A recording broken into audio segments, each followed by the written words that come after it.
And what you guys at home don't know is this is about my 7th attempt at this because the phone keeps ringing and it's phone calls that I have to get. So here I am for the 7th time.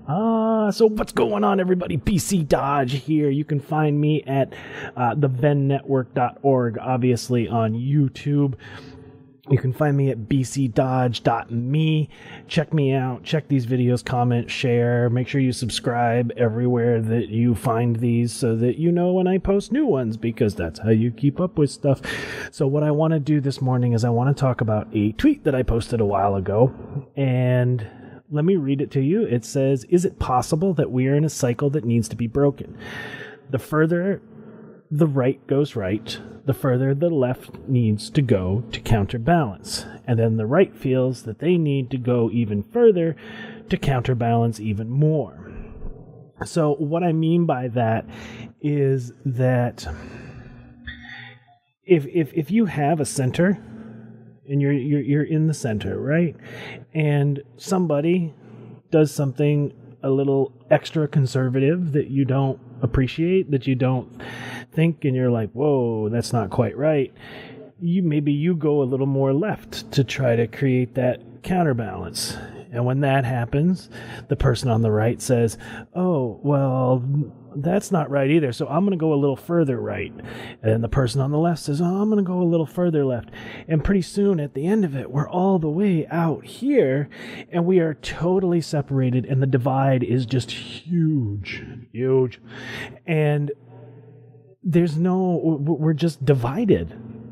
And there has to be a way to bring people together, because what is it? The house divided by itself can't stand, right?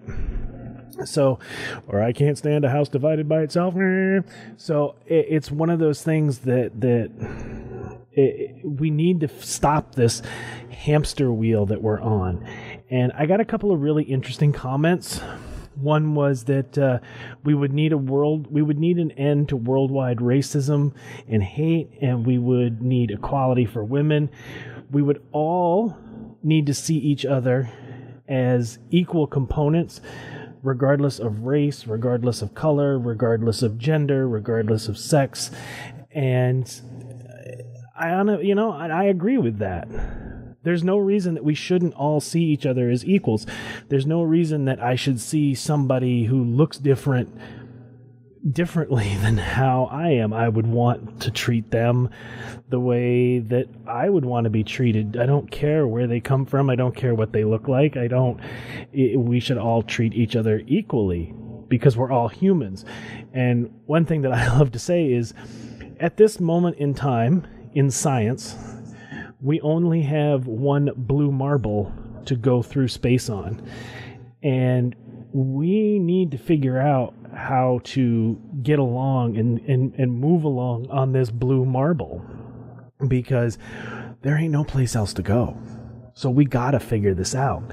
And I got another comment, which was, the question is whether the center is really ideal. I feel like a lot of people who claim to be centrists are often people who don't have any real vision or passion.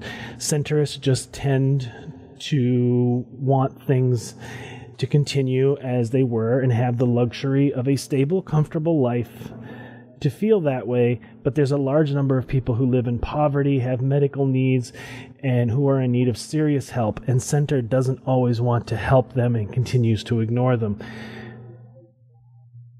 Maybe this person's right. I don't know. But as somebody, for me, who, you want to call me an idealist, call me an idealist. That's fine. I'm not offended by that. But if your neighbor is in need, then you should help them. If your neighbor is going to bed hungry while you're throwing food away, that's not right. You have an excess and you're being wasteful, and your neighbor is starving. You need to check yourself. So as I'm down to my last 15 seconds here, let me jump up and say this. Is it possible? Is this what's happening? Are we on this hamster wheel? How do we stop? How do we all come back to center and get along again? And I'm out of time. Later.